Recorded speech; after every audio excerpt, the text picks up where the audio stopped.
A very good evening and welcome to yet another edition of Primetime News, coming to you live and direct from our Newsfirst studios here in Colombo. Today is the 6th of May 2024. For the Newsfirst team, I am Jaimal Ratnayaka. And I'm Naveksha Gunasekar, and here are your headlines for tonight.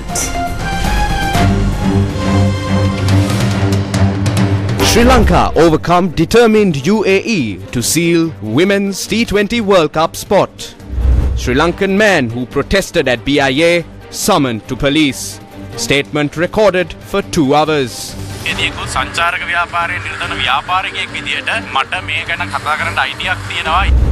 Tirunala says cabinet approved the visa issuance process and parliament approved the rate change. Cabinet paper එකක් දානවා December 2023 December 4 වෙනිදා. අපිට අනුමැතිය හම්බ වෙනවා December 11. December 21 ගිවිසුම සංකල්ප. Unemployed graduates arrested during Anuradhapura protest.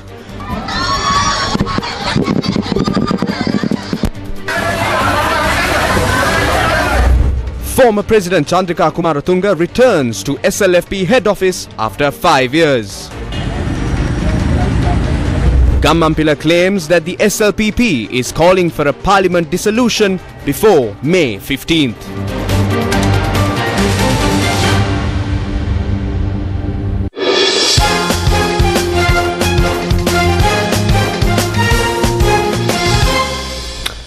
Starting tonight's bulletin off on a celebratory note, Sri Lanka will head to the ICC Women's T20 World Cup 2024 in Bangladesh after a hard-fought win over UAE in the second semi-final of the qualifier on Sunday, the 5th of May.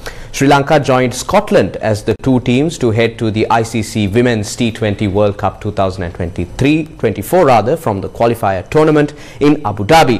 The duo will now contest in the final held tomorrow.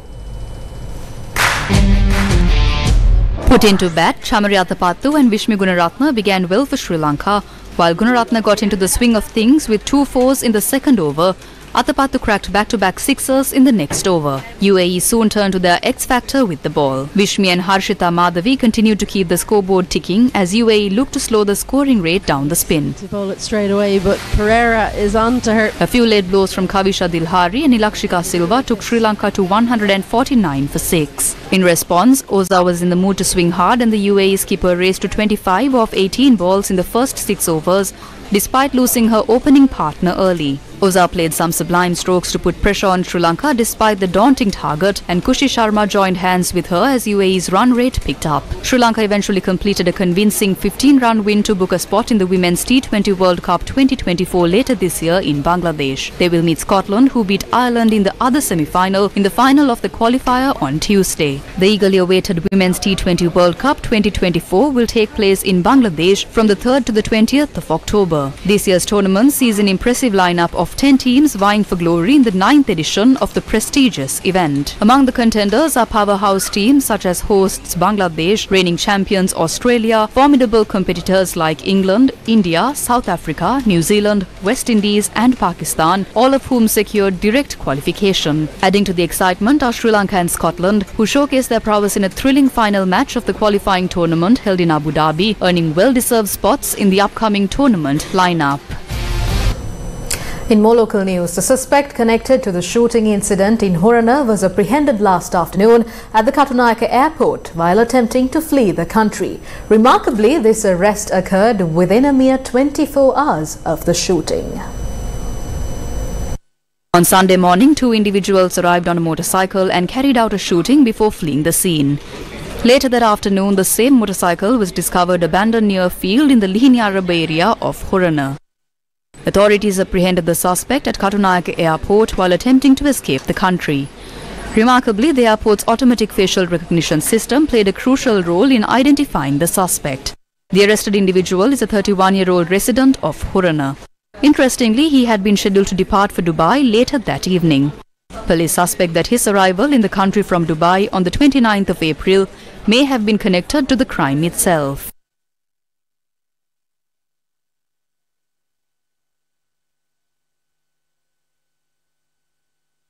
මේකේ ලොකුම එඩ්ම අපිට වාසිය තියෙන්නේ අපි තාක්ෂණයට යන්න ඕනේ. ඒක The greatest benefit here is our reliance on technology. It is something I've always pondered. There was nothing available at the airport, so we improvised and accessed the cameras. Yesterday's incident in Horana underscored this. They attempted to flee the country mere hours after carrying out the shooting, but they were apprehended. If these systems were not in place, the arrest would not be possible. This poses a significant challenge for some of our populace, certain politicians and the like. At the same time, I have noticed some things on WhatsApp groups. Nonetheless, it struck me as mere fabrication and targeting. Therefore, we have no disadvantage here. මොකක්ද අපිට තියෙන වාසිය මොකක්ද අපිට තියෙන අවාසිය අපිට අවාසියක් නැහැ කිසිම. Sri Lanka's cabinet has decided that visa fees will remain unchanged. Sri Lanka's Cabinet of Ministers decided to retain the existing $50 fee per person for a 30-day visa for foreign visitors entering the country. Additionally, the Cabinet decided to continue offering free visa services to citizens of 7 countries, that is India, China, Russia, Japan, Malaysia, Thailand and Indonesia. At the same time, the Department of Immigration and Immigration will be responsible for issuing visas to foreigners upon their entry.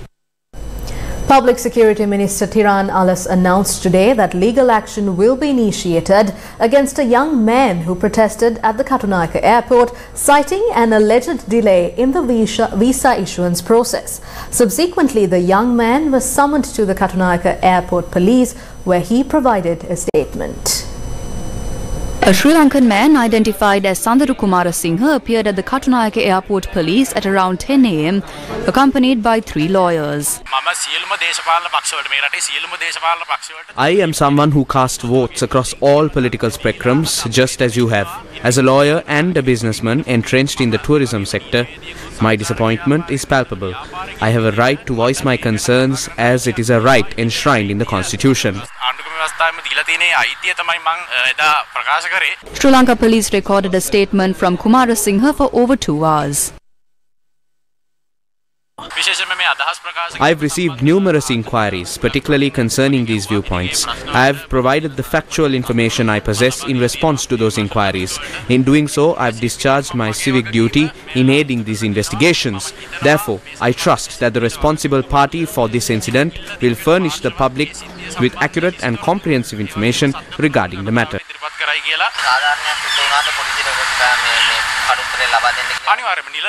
Officers are also humans like us, and just like us, they have their own perspectives. So, within the confines of their uniforms, it's natural for these police officers to harbour personal opinions. However, these personal viewpoints aren't explicitly expressed here. I was treated well, and there was no discomfort.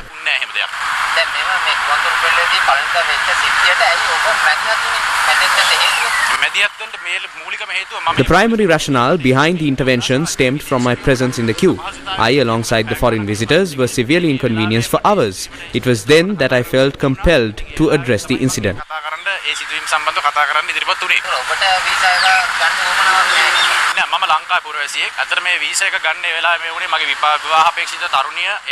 I am a citizen of Sri Lanka. My girlfriend, who is Russian, accompanied me to obtain the visa. Russians are required to obtain a visa when visiting Sri Lanka.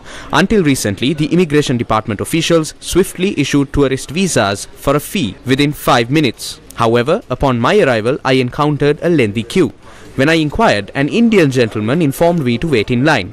As time passed, without any visa being issued, I became increasingly perplexed. There was confusion. Then I asked that individual if he was Indian. He said yes. I asked who his employer was, and he said that he was from VFS Global and they are tasked with processing visas. This revelation left me disheartened about the state of affairs in our country. Despite the presence of highly educated individuals who have passed rigorous exams to become immigration officials, the visa process has been excessively monetized. What once cost $60 has now inflated to $100. As a tourist myself, I question how this system fosters tourism. කරන process එකක්. ඉතින් මේ වගේ process එකක් වෙනතර තිබ්බ $60 අනිත් එක දැන් $100ක් කරලා. ඉතින් මමත් සංචාරක ව්‍යාපාරේ නිරතවර කෙනෙක්. ඉතින් අපි කොහොමද මේ ටූරිස්ට්ලා ගෙන්න ගන්න? එතකොට එදා ඔබගේ පෙම්වතිය කරලා වීසා ලැබුණාද? නෑ ඒ අවස්ථාවේ No, it wasn't processed by the Indian company. There was protest from other tourists as well. Eventually, it was returned to the immigration department. Thereafter, the visa was issued. A visa බලපත්‍රය ලබා Public Security Minister Tiranalas elaborated on the matter at a media briefing. Indian එක්කෙනා කියන්නේ company එකේ vice president කෙනෙක්. The Indian gentleman is a vice president of the company overseeing the Dubai office. He visited that day to investigate the situation firsthand. Consequently, he was present during the incident. The wife of the individual causing the disturbance approached the immigration counter without a visa. Upon being directed to obtain the necessary documentation, the Indian Vice President intervened, instructing them to wait in line. However, tensions escalated when he was asked to queue up. That was the initial day of the program, and VFS encountered connectivity issues with Wi-Fi. To mitigate such challenges, alternative measures, including the use of dongles, were implemented. Following a meeting with the Ministry Secretary, a decision was made to run both VFS and the existing system concurrently for a transitional period. However, once the VFS system was introduced, our system was taken off. This was done by the Department of Immigration and Emigration. Rest assured, appropriate action will be taken. Individuals involved have been identified. Some footage was captured by immigration personnel. All details have been ascertained. I will take action, and as long as I am here, I will not allow for any act of sabotage to take place. මම මෙතන ඉන්නකම් එහෙම කඩා කප්පල් වැඩ කරන්න මං කාටවත් ඉඩ දෙන්නේ නැහැ. වීඩියෝ එක දාපු තරුණයා සම්බන්ධව මොකක්ද පරීක්ෂණයක් කරන්න යාව කියලා වාර්තා වෙනවා. ඔව් ඒක හරි. ඒක හරි. ඒ මොකෝ කාටවත් That is correct. No one is permitted to behave in an unruly manner within an international airport. There are rules and regulations, and as per those provisions, action will be taken. අපි එයාට විරුද්ධව action ගන්නවා. What issues exist in the visa process? During today's press conference, the Minister of Public Security highlighted that a foreign company named VFS Global has been entrusted with certain aspects of visa processing. VFS එක අපිට proposal එකක් එවලා තිබුණා. VFS එක රජයන් 67ක් රටවල් 150ක්. VFS presented a proposal. Currently, their services are utilized by 67 governments across 151 countries with 300 centers in operation. Their widespread adoption positions them as unparalleled in this field, virtually monopolizing the service globally. Notably, India, our closest neighbor, also relies on VFS for similar services. VFS is not an Indian company, and the personnel manning the counters were indeed Sri Lankan nationals. VFS cannot issue or reject visa. They can check the documentation. When the documentation is uploaded, the Sri Lankan authorities, using the back end, give their approval. Its inception was on the 17th of April. back end එකෙන් අපි approve කරනවා. අප්‍රේල් 17 තමයි ඉස්සලාම VFS පටන් ගත්තේ. According to the minister, the process was approved by the Cabinet of Ministers. Cabinet paper එකක් දානවා December. A cabinet paper was submitted on the 4th of December 2023. We got approval on the 11th of December and signed the agreement on the 21st of December. Not even a cabinet minister can claim ignorance, as these cabinet papers are typically received by ministers 4 or 5 days before the cabinet meeting. We thoroughly review them, offering observations if needed. Thus, this matter has been presented to the cabinet not just once but twice. දැන් මේක cabinet එකට එකපාරක් නෙමෙයි දෙපාරක්ම ගිහින් තියෙනවා. ඇයි මේක tender කැඳවුවේ? මේකට tender කැඳවලා කවුද ටෙන්ඩර් කරන් ඉන්නේ VFS එක? Is there anyone else to compete with VFS? I explained the process. It went to cabinet, a committee was appointed, it was studied, returned to the cabinet, and that is the process. හරි process එක. Meanwhile, journalists inquired whether there is an additional company involved in this alongside VFS Global. IVS ආයතනයේ කාගේ දෙමෙතුම එයාලගේ roll එක මොකක්ද? ඒක තමයි මම දැන් කිව්වේ. ඒක consortium වෙන්නේ. ඒක consortium. It is a consortium. There are comments being made about India, and I must say that all the eggs in your house and mine are brought from India. Those politicians who chant India are at the house of the Indian High Commissioner in the evening. I can name them as well. What is the company and what is the shareholding? They have everything about the consortium. කොහොම දීලා තියෙනවා. Company එක මොකද්ද, share holding මොනවද, consortium එක මොකද්ද, ඔක්කොම ඒගොල්ලන් ලියලා තියෙනවා. VFS Global issued a statement in response to clarify certain concerns which have been raised. VFS Global said that the Department of Immigration and Emigration signed a tripartite contract with GBS Technology Services and IVS Global FZCO being the prime contractor and VFS Global being the technology partner for the Sri Lanka government's new e-visa solution, www.srilankaevisa.lk. VFS Global said it manages non-judgmental and administrative tasks related to the application process only. It added that the decision to grant or reject the visa is at the sole discretion of the Department of Immigration and Emigration. Issuing a statement, VFS Global revealed that GBS Technology Services and IVS Global FEZCO is the prime contractor of the e-visa program. What is this company? The Frontline Socialist Party revealed details in this regard during a media briefing today. IVS and GBS has presented a proposal requesting authority to issue visas for Sri Lanka. That is the proposal. IVS, GBS Global Services presented by IVS, GBS Global Services. So it is IVS, GBS Global Services that presented a proposal to the government of Sri Lanka seeking authority to issue visas. The proposal was presented in June 2023. And on the 8th of September 2023, Tiran Alas submitted the proposal to the cabinet. So, the VFS company that was subject to controversy and which Tiran Alas responded to today is not the company that won this tender. VFS Global intervened as a technical partner. The statement issued by VFS Global clearly states that GBS IVS is the prime contractor and VFS Global is only the technology partner. It is clearly stated in the letter. However, Tiran Alas said a completely different story today. Why does Tiran Alas stutter when he mentions IVS? What is the secret behind this? IVS is owned by an Indian billionaire named Kaviraj Bandari. He is the son of former Indian Foreign Secretary Ramesh Bandari.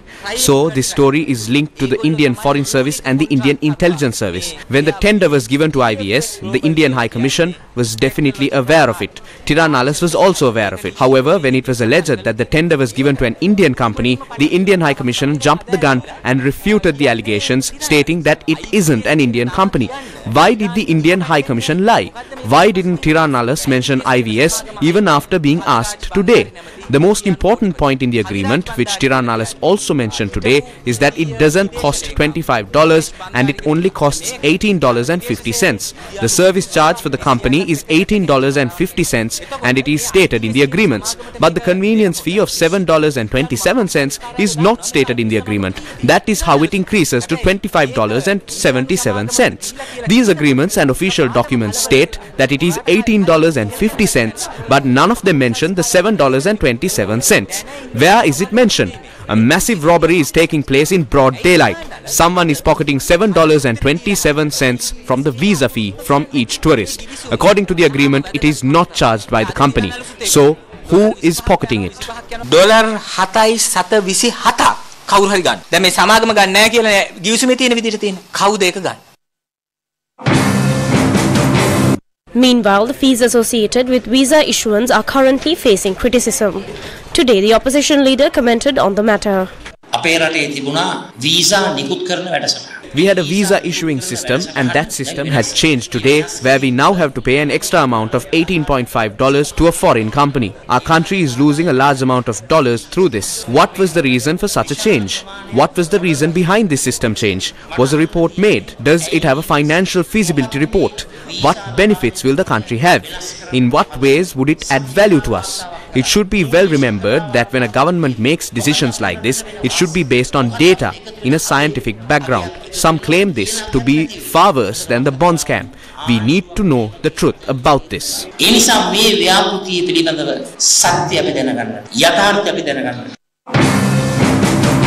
The Minister of Public Security responded to this accusation today. He said the increase in visa fees has been approved by Parliament and the Cabinet has approved the $18.5 service fee as well. April 17 වෙනිදා ඔය dollar 75 visa එක වැටුනහම on April 17th, when the $75 visa fee was announced, the opposition, including its leader, vocally expressed their discontent in various forums and meetings. However, it's worth noting that the entire opposition, including its leader, actually unanimously supported this decision.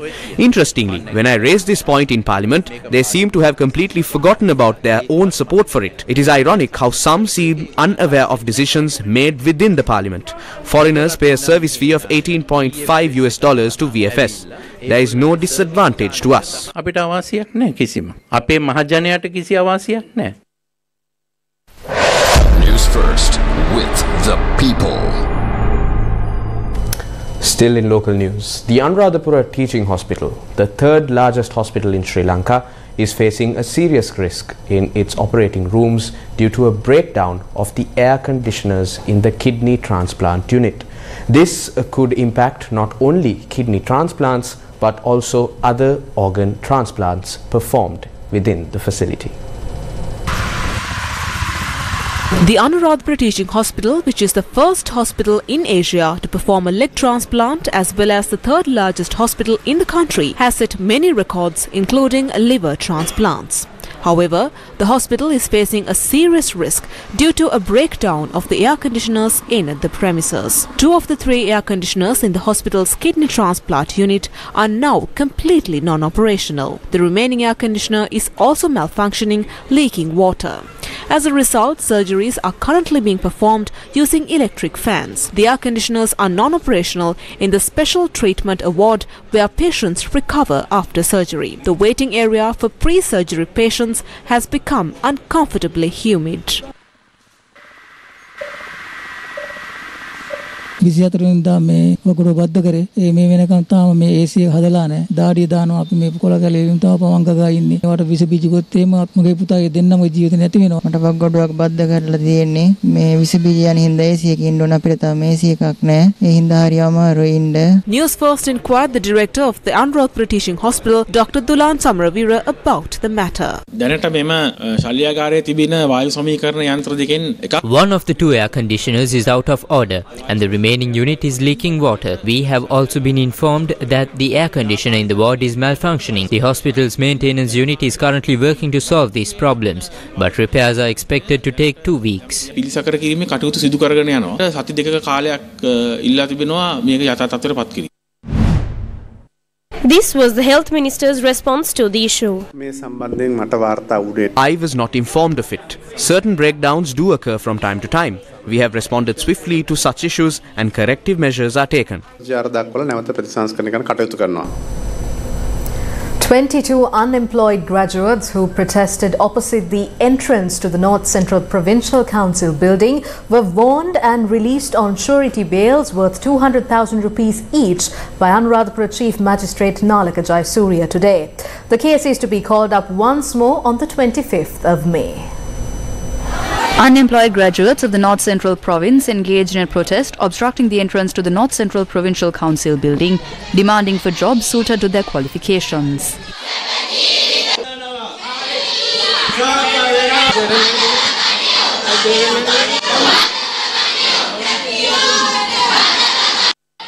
The government has prompted the police to obtain court orders in an attempt to stop this. We want to ask the government and provincial officials if there are openings and not enough graduates. Why can't those from the North Central Province be assigned those jobs? In this country, only 1 to 2% receive higher education. But what is the use of a government who does not provide employment opportunities to them?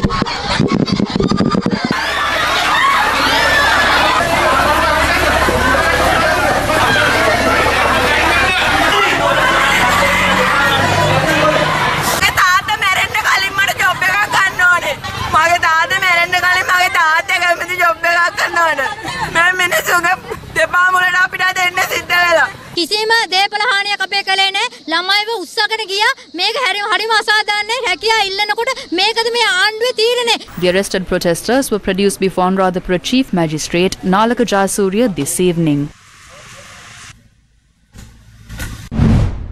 Gram Niladhari officers reported sick and engaged in a trade union action citing several demands. වසර 60ක් සම්පූර්ණ වෙන ග්‍රාම නිලධාරී වෘත්තියට තවමත් සේවා ව්‍යවස්ථාවක් නැහැ. 2016 ඉඳලා මේ වන There is still no service constitution for the 60-year-old Grama Niladhari profession. Since 2016, though uniforms have been provided, allowances for travel, office expenses and stationery haven't kept pace with the country's economy. Our allowances remain insufficient. In light of this, Grama Niladhari officers are taking action to finally present the long overdue service constitution to the cabinet on the 8th of May.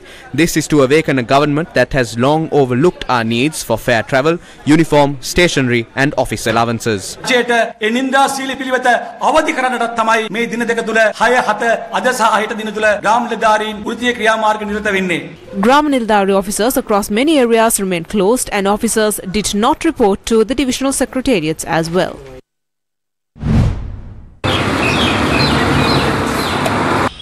University activities across the island have been significantly disrupted. Over 15,000 non-academic workers have joined the strike, demanding that the government address various issues, including the previously agreed upon monthly allowance and the provision of 15% salary reduction, which took effect from 2016. We wish to convey to the Minister that the commitments he has made to us must be honoured during the upcoming subcommittee meeting on the 8th. Failure to do so will compel us to mobilise over 13,000 non-academic employees from across the state university system to take action. Professor Chandan Udawatha, Vice Chairman of the University Grants Commission, announced that following the Minister of Education's presentation of solutions to the relevant issue before the Cabinet, a subcommittee has been established within the Cabinet to provide recommendations. When's the election? In news from Sri Lanka's political spectrum, parliamentarian Uday Gammanpila stated today that the Sri Lanka Podujana Peramuna is exerting pressure on the President to dissolve Parliament before the 15th of May. According to the information we have, the leaders of the Sri Lanka Podujana Peramuna are exerting pressure on the President to dissolve the Parliament before the 15th of May. That is why a rumour saying that the Parliament will be dissolved before the 15th of May became the main headline on some print media. As we see it, we can understand the problem of the leaders of the SLPP. The government will definitely suffer a serious defeat if the presidential election is held and when the parliamentary elections are held after that. All the MPs in the SLPP will be sent home. That is why he is trying to hold a parliamentary election before the presidential election.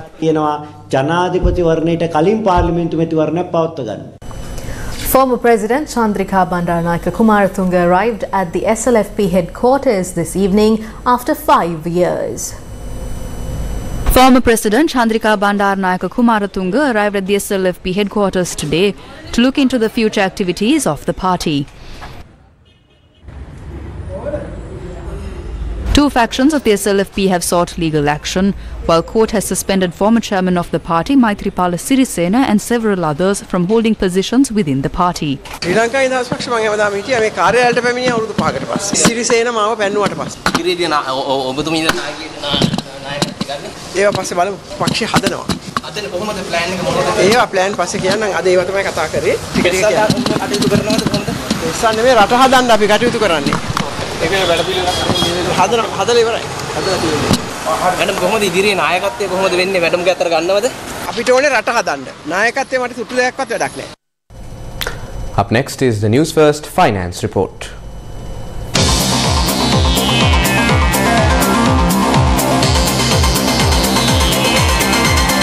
The Newsfirst Finance Report. Sri Lanka's State Minister of Finance, Rehan Semasinghe, has said that the Asian Development Bank, as a regional development bank, has a pivotal role to play in preparing its members to face the global development and multiple challenges. Speaking at the business session for the Board of Governors of ADB, State Minister Semasinghe said that this can be achieved by providing adequate knowledge and expertise to mitigate challenges and ensure sustainable development in an inclusive and balanced environment. The State Minister also assured fullest cooperation of Sri Lanka to the ADB to continue to play its catalytic role as a financing and knowledge partner, maximizing the development impact through support in strategic interaction and strengthening collaboration with member countries. State Minister of Finance Rehan Semasinghe also met the President of the Asian Development Bank, Masatsugu Asakawa, in Georgia. He said that the ADB chief commended President Ranil Wickremesinghe and the government on the steady progress made on the economy and action plan published on the governance diagnostic report. Semasinghe noted that he highlighted reforms that have been implemented to enhance economic stability, foster growth and strengthen governance. Further, they had discussed the progress of the debt restructuring process. The State Minister of Finance had indicated Sri Lanka's wish to reach out to the ADB to seek support for the implementation of the transformative initiatives as outlined in the country's Climate Prosperity Plan. Asakawa reiterated the ADB's unwavering steadfast commitment to support Sri Lanka.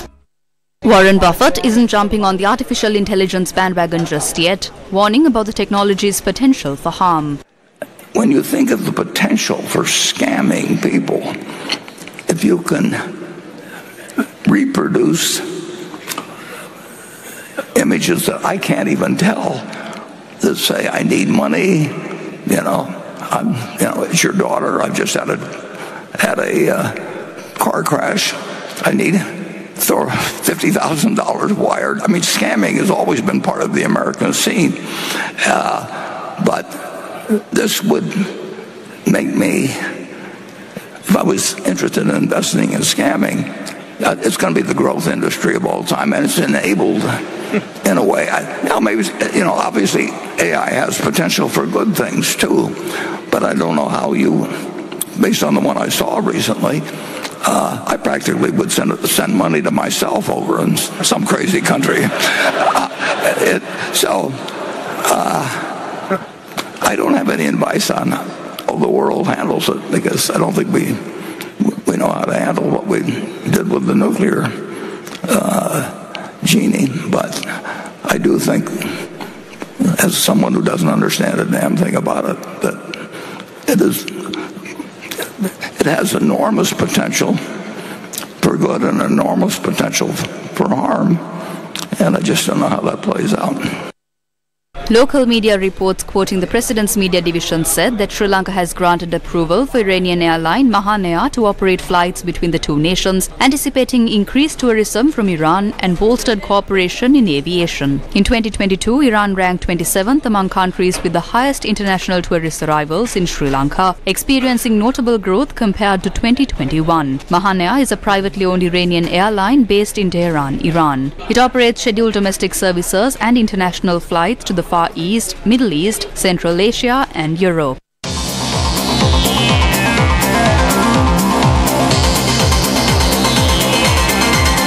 The Newsfirst Finance Report. 3 AT-802 air tractors touched down at the Colombo International Airport over the weekend.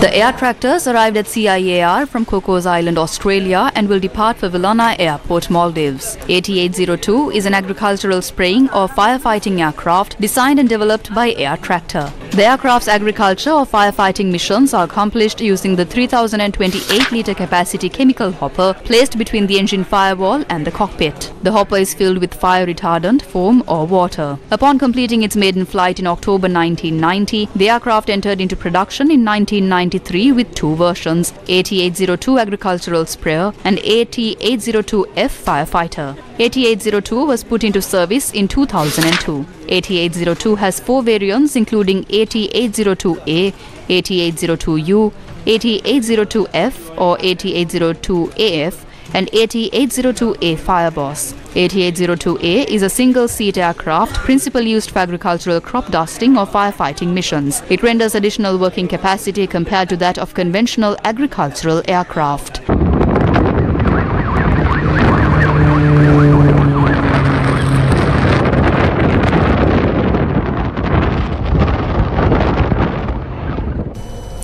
As season 16 of MasterChef Australia unfolds episode after episode, another Sri Lankan contestant has taken the stage to unveil the stunning flavours and artistry of Sri Lankan cuisine.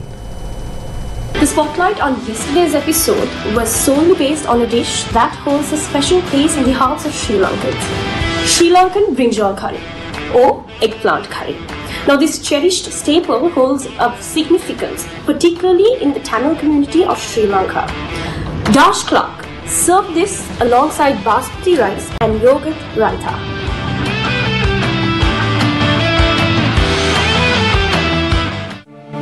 We have a Sri Lankan brinjal curry, which is an eggplant curry with basmati rice and a yogurt raita. Day 7 of the third phase of the LOLC Divisavya program, which is being carried out for the betterment of Sri Lanka's future generation, got underway today. Under the Divisavya program, exercise books and stationery equipment required for a year are distributed free of charge to government schools with less than 150 students. Today's program was centered around the Theldeniya and Wattegam education zones in the Kandy district. Accordingly, school bags and stationery equipment were donated to students of Shakti Tamil Vidyalaya, Rangala Primary Vidyalaya, Udispathuwa Muslim Vidyalaya, Hagala Tamil Vidyalaya, Baddegama Kanishta Vidyalaya and Allakola Tamil Vidyalaya. School bags and stationery equipment were also distributed to students at the Ududumbar and Wattegama zonal education officers. The LOLC Divisavya program continues to forge ahead for the future generation of Sri Lanka.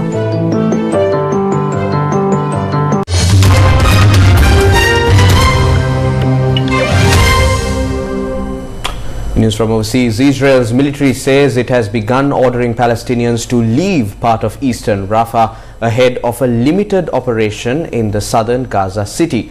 About 100,000 people are being directed to head to an quote-unquote expanded humanitarian area in Khan Yunis and Al-Mawasi. After 7 months of war, Israel says it must take Rafah to defeat Hamas. Now let's take a look at more of the latest developments on World Today.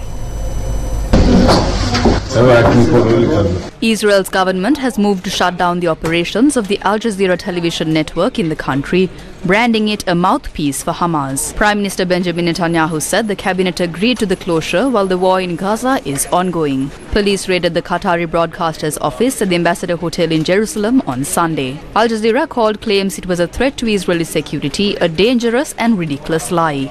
The channel said it reserved the right to pursue every legal step. Israel's communications minister Shlomo Karhi said equipment had been taken in the raid. A video posted by the minister on X shows police officers and inspectors from the ministry entering a hotel room.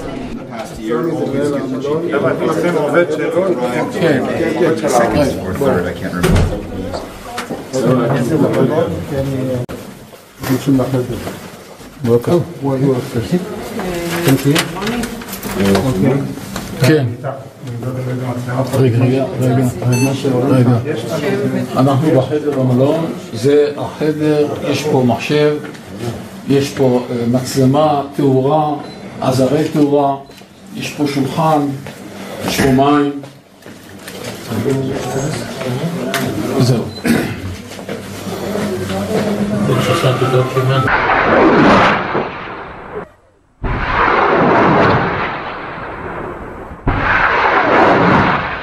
Three Israeli soldiers were killed in a rocket attack claimed by Hamas armed wing near the southern Gaza Strip city of Rafah, where Palestinian health officials said at least 19 people were killed by Israeli fire on Sunday.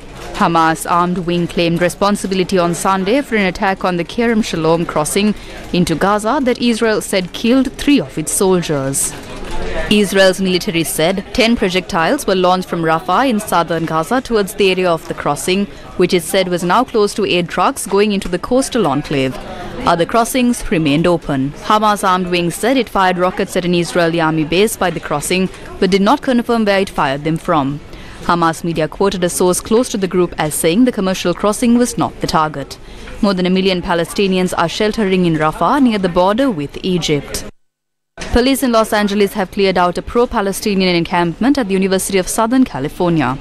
Officers in riot gear moved into the site early on Sunday as USC warned those who did not leave that they could be arrested. No arrests have been reported, and USC President Carol Folt thanked the police and campus security for clearing the camp as peacefully and safely as possible. Rocked by weeks of pro-Palestinian protests, US universities are preparing for possible disruptions at upcoming graduation ceremonies. Online images at USC show tents and debris left behind as officers formed a perimeter around the camp.